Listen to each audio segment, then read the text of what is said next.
నాలుగు గోడల మధ్య ఎందుకు 4 కోట్ల ప్రజల ముందు శాసనసభ సమావేశాల్లోనే చర్చిద్దాం రండి అంటే పారిపోయిన ప్రభుత్వం.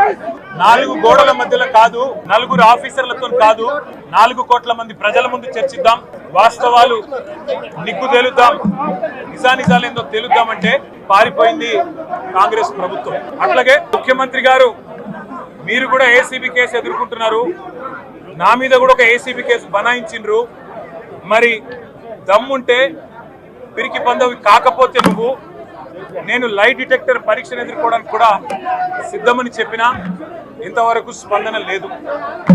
6 నెలలైంది కేసు బనాయించి, సాధించిందేందో తెలియదు.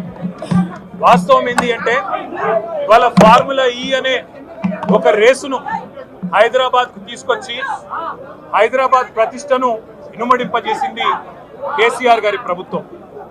అదే మీరు అందాల పోటీలతో మిస్ వరల్డ్ అని ప్రపంచం ముందు అబాస్పాలు చేసింది కూడా కాంగ్రెస్ ప్రభుత్వం. ఇది వాస్తవం. నేను అనేదల్లా ఒకటే, నిజం ఎప్పుడైనా ఎక్కడ మీద తేలుతుంది. మాకు భారతదేశంలోని చట్టాల మీద, న్యాయస్థానాల మీద గౌరవం ఉంది కాబట్టే ఎన్నిసార్లు విచారణకు పిలిచినా వస్తామని చెప్పినా ఇది 3వసారి పిలవడం, 3 సార్లు కాదు 30 సార్లు పిలిచినా విచారణకు సహకరిస్తాం.